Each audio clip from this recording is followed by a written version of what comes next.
A kí gbogbo ẹ̀yin lólùfẹ́ wa tẹ́ ń wò wá tẹ̀dẹ̀ ń gbọ́ wa káàkiri àgbáláyé lórí ìkànnì wa ìkànnì yín Otasansan TV. Ojú tẹ́ fi ń wò wá kò ní fọ́ o, etí tẹ́ fi ń gbọ́ wa kò ní di láṣẹ Èdùmàrè. Yorùbá ní ọwọ́ tó bá ṣẹ́gun sí níjọ́ bẹ̀rẹ̀, èmi àti yín àní ṣàṣe dànù, àní ṣàṣe rí, àní ṣàṣe jẹ. Ọwọ́ wa báyìí láfi gbẹ̀tọ́ wa lágbára Adẹ́dàá. Ẹ káàbọ̀ sórí ètò Oyè Ọ̀rọ̀ níbi tá a ti máa ń ṣe àtúpalẹ̀ àwọn ìròyìn tó bá jáde nínú àwọn ìwé ìròyìn ilẹ̀ wa. Tẹ́yin ọ̀jọ̀gbọ́n, ẹ̀yin onímọ̀, ẹ̀yin olóye onílàákàyè tẹ́ ń wò wá, tẹ́ ń gbọ́ wá, tẹ́ sì bá ní fi làákàyè ṣe àgbéyẹ̀wò rẹ̀, tẹ́ bá ní dá sí gẹ́gẹ́ bí a bá ṣe mú wá. Kí wá ní àwọn ìròyìn tí a fẹ́ mẹ́nubà lórí ètò fún tèmi? Ẹ jẹ́ kí n máa sọ fún yín wípé ètò ti tó fún ṣíṣe aṣọ lójú ààfin ìgbàlódé, ààfin àwòyanu àwòsífìlà, ààfin tuntun tí àwọn ọmọ ìlú Ìbàdàn tí wọ́n kọ́ gẹ́gẹ́ bí ààfin àjẹwọ̀ fún gbogbo ọba tó bá ti ń jẹ gẹ́gẹ́ bí Olúbàdàn tilẹ̀ Ìbàdàn. Ọjọ́rú Wednesday ọjọ́ 10 oṣù keje ọdún tá a wà yìí, òun náà ni ayẹyẹ ṣíṣí aṣọ lójú ààfin ìgbàlódé ààfin tuntun Olúbàdàn tilẹ̀ Ìbàdàn. Òní yóò di ṣíṣí o gẹ́gẹ́ bí wọ́n ṣe kéde. Gómìnà ìpínlẹ̀ Ọ̀yọ́ ẹnjiníà Olúwaṣèyí Mákindé òun náà ni yóò ṣí aṣọ lójú ààfin tuntun ọ̀hún, ààfin ìgbàlódé ààfin àjẹwọ̀ fún gbogbo ọba Olúbàdàn ti ilẹ̀ Ìbàdàn tó bá ti ń jẹ. Nínú ìròyìn míì tí a mẹ́nubà lórí ètò fún tèmi, ìròyìn jáde wípé ìjọba àpapọ̀ lórílẹ̀‐èdè Nàìjíríà wọ́n ti kéde ìdásílẹ̀ iléeṣẹ́ ìjọba àpapọ̀ tí ó mọ̀ rí sí ìdàgbàsókè àwọn nǹkan abẹ̀mí, àwọn nǹkan ọ̀sìn. Kí wá ní èròǹgbà ìjọba? Kí ni àfojúsùn ìjọba àpapọ̀ tí wọ́n fi ṣe ìdásílẹ̀ iléeṣẹ́ tí ó mọ̀ rí sí ìdàgbàsókè àwọn nǹkan abẹ̀mí lórílẹ̀‐èdè Nàìjíríà? A mú àtúpalẹ̀ ọ̀rọ̀, a mú wá fún yín tá a bá wọ inú ètò lọ. Lára àwọn ìròyìn míì tí a tún mẹ́nubà tá a mú wá fún yín, òun náà ni ìfẹ̀hónúhàn, ìwọ́de ìfẹ̀hónúhàn tí àwọn àgbáríjọpọ̀ ẹgbẹ́ olùkọ́ àgbà láwọn iléèwé gíga fásitì lórílẹ̀‐èdè Nàìjíríà èyí tí wọ́n ṣe ní ọjọ́ ìṣẹ́gun Tuesday ọjọ́ 9 oṣù keje ọdún tá a wà yìí.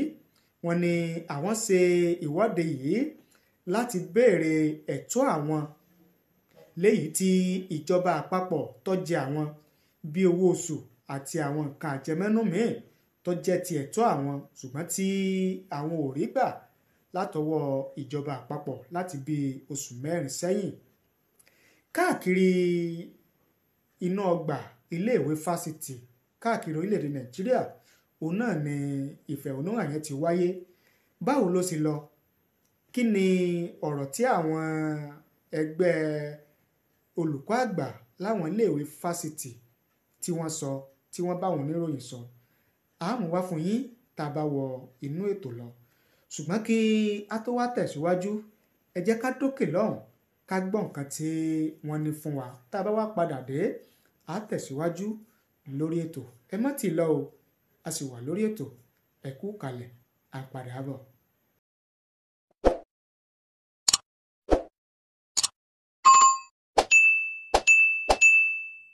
Ẹ káàbọ̀ padà. Tajudeen Olówó Òkèrè lórúkọ tèmi. Ìnàjú ẹkùn tí bọdẹlẹ́rù ní gbogbo ìgbà. Ẹ̀sọ́ kò yí ni mí, Ìkòyí ẹ̀sọ́ nílé bàbá tó bí mi lọ́mọ. Gẹ́gẹ́ bí a ṣe pàjùbà rẹ̀ níbẹ̀rẹ̀ ètò, àní ìjọba àpapọ̀ lórílẹ̀‐èdè Nàìjíríà lábẹ́ ààrẹ Bọ́lá Ahmed Tinubu ó ní wọ́n ti kéde ìdásílẹ̀ iléeṣẹ́ ìjọba àpapọ̀ tí ó mọ̀ rí sí ọ̀rọ̀ àti ìdàgbàsókè àwọn nǹkan ọ̀sìn, àwọn nǹkan abẹ̀mí lórílẹ̀‐èdè Nàìjíríà. Àwọn nǹkan abẹ̀mí bíi màálùú, ewúrẹ́, ẹlẹ́dẹ̀, adìẹ, àgùntàn, àgbò àti àwọn nǹkan míì. Kí wá ni èròǹgbà ìjọba? Kí ni àfojúsùn wọn tí wọ́n fi ṣe ìdásílẹ̀ iléeṣẹ́ tí ó máa rí sí ìdàgbàsókè àwọn nǹkan abẹ̀mí?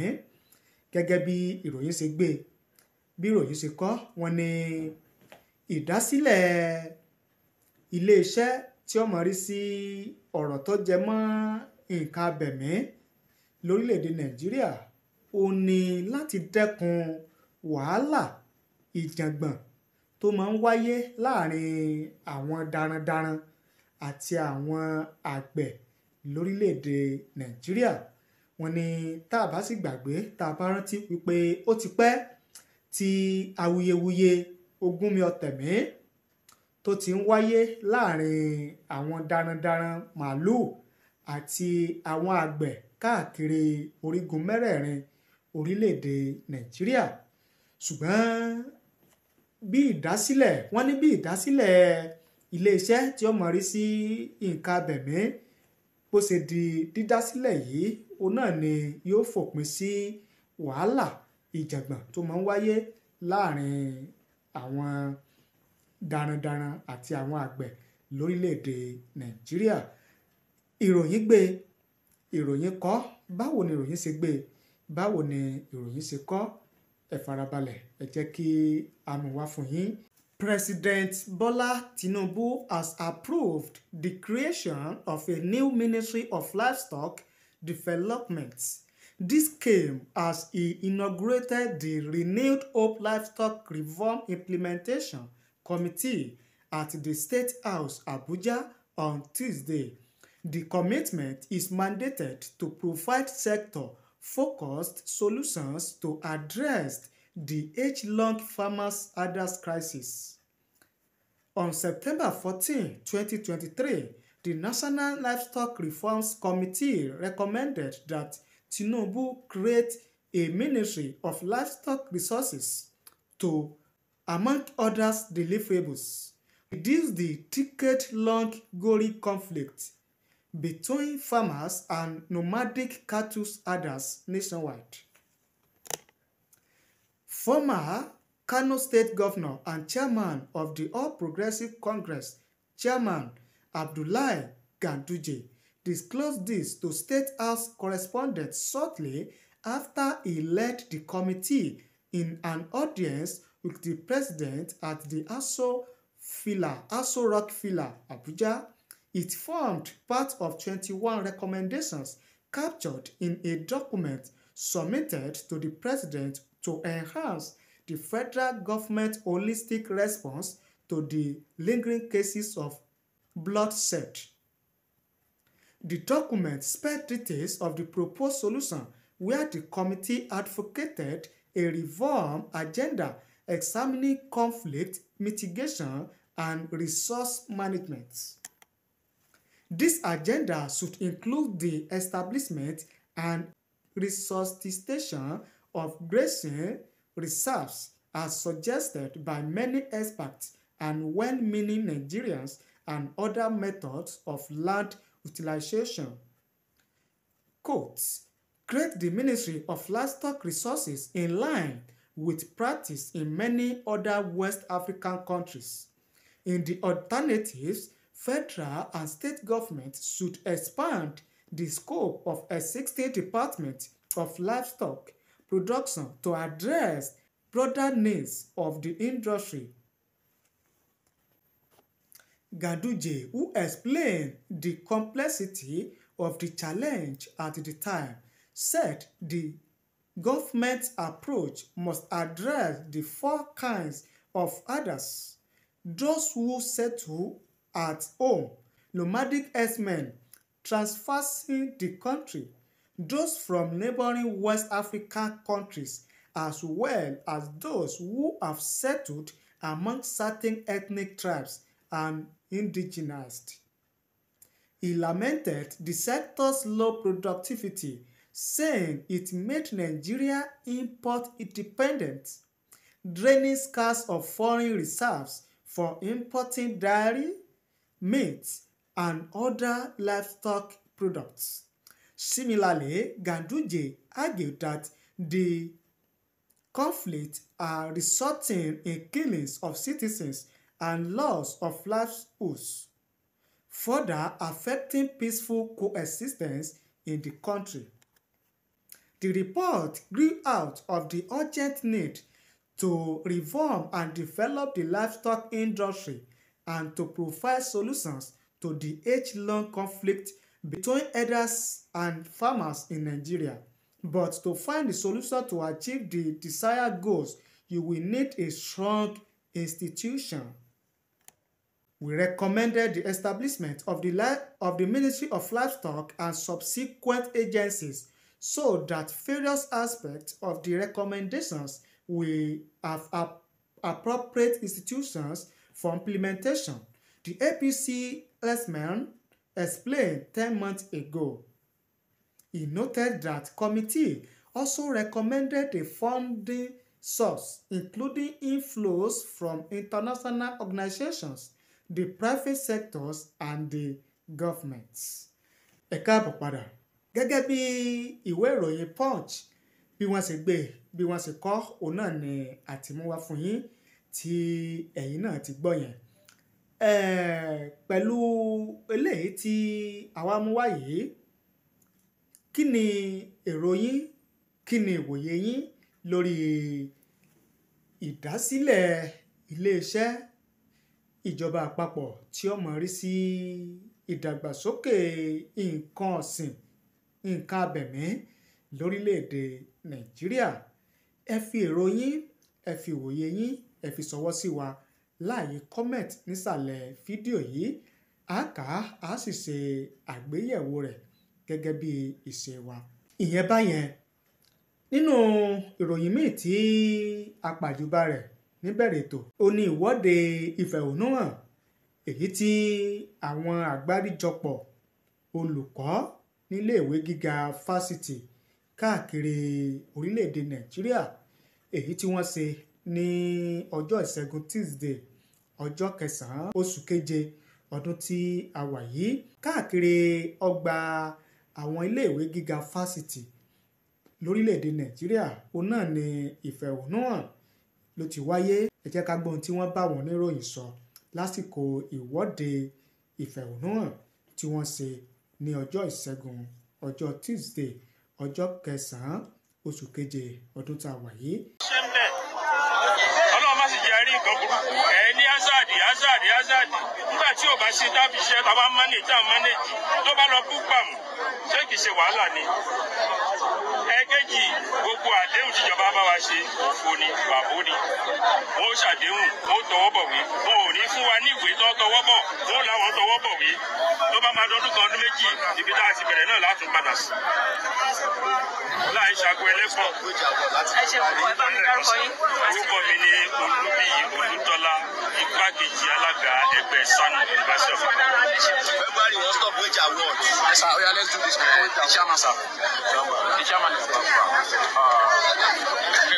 Yes, sir. Chairman. Chairman ló sọ̀rọ̀ láti. All right. Oya, we set. Yes, sir. I'm a member of Senior Staff.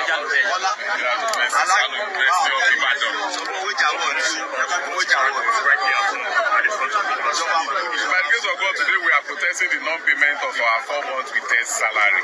You remember in 2022 we went on 4 months salary, and before we proceeded on the strike that time, we observed all the normal procedure for us to proceed on that strike. So I see no reason why our 4 months salary will not be paid. Even our sister union that did not do that, they were paid their 4 months out of 7.5 months. And I think the directive then was that pay university union, not a particular union. But this time around, it was only our sister union that were paid. We were not paid anything. And it is seriously having adverse effect on our members. We are really any suffering. We don't have anything on us. Some of us are presently on loans. And you know the way bank charge are low.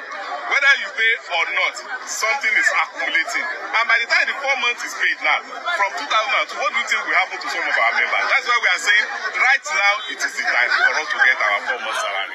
So do you say this ongoing protest is positive result sooner later than later? By the grace of God, it's we.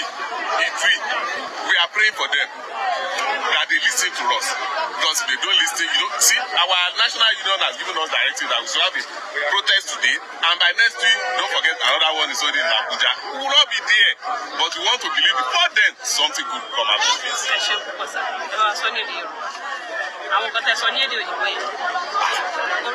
Orúkọ mi ni Ojúọlápé Saheed. Mo jẹ́ ọmọ ẹgbẹ́ Senior Staff Association of Nigeria University ní University of Ibadan branch.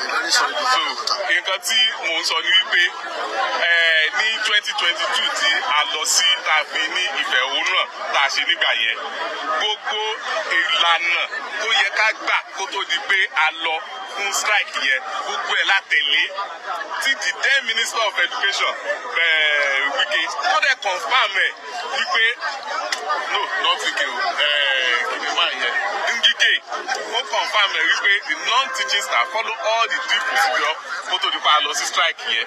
But nígbà tí government tó máa san owó yẹn, nǹkan tí present government sọ ni pé ẹ lọ sanwó yìí fún àwọn union, wọn ò sọ wípé kán san fún àwọn kan.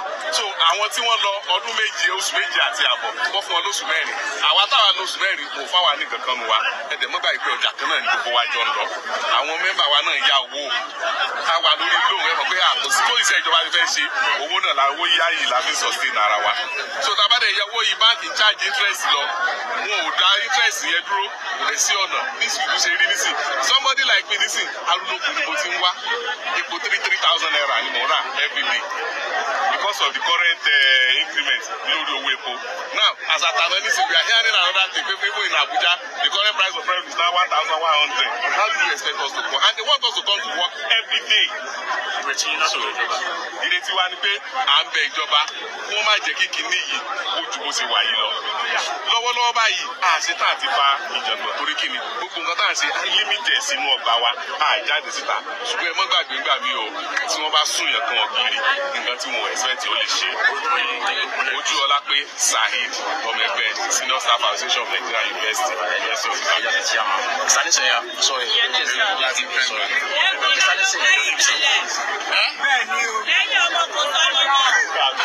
Yes, what's your name, sir? Your post, sir. My name is Solidarity Forever. Solidarity forever. Solidarity forever. We shall always fight for our rights. Solidarity victory for all. There is victory for all. Solidarity forever.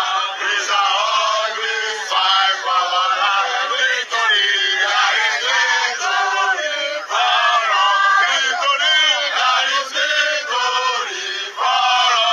In the struggle for our members, there is victory for all. Bí ìfẹ̀hónúhàn àti ohun tí àwọn olùkọ́ àgbà láwọn iléèwé gíga fásitì lórílẹ̀‐èdè Nàìjíríà ohun tí wọ́n bá wọn oníròyìn sọ òun náà ni ẹ ti gbọ́ tí àmúwá fún yín yìí. Ẹ jẹ́ ká mọ èrò tiyín àti ìwòye tiyín lórí àwọn ìròyìn tí a ti mú wá fún yín lórí ètò fún tèmi. Ẹ fi ṣọwọ́ sí wa láàyè comment nísàlẹ̀ fídíò yìí, a kà á sì ṣe àgbéyẹ̀wò rẹ̀. Ibi náà ni a ti dánu dúró lórí ètò fún tèmi títí ọ̀la tí a tún pàdé lórí ètò. Ẹ má gbàgbé láti bá ní pín kẹ́ ẹ bá ní share rẹ̀ sórí àwọn social media platform yín tí ẹ bá ń lò kó lè káàkiri àgbáláyé kó lè rí jìnnà dáadáa. Tajudeen olówó òkèrè lórúkọ tèmi, ìnàjú ẹkùn tí bọdẹ lẹ́rù ní gbogbo ìgbà. Ẹ̀ṣọ́ kò yí ni mí, Ìkòyí ẹ̀ṣọ́ ilé bàbá tó bí mi lọ́mọ. Títí ọ̀la, ìbànújẹ́ ó kéré ni ó tóbi ni kò ní jẹ́ pín wa o lágbára àdẹ́dàá. ẹ ṣé o àdúpẹ́ àmọ̀rírì yín.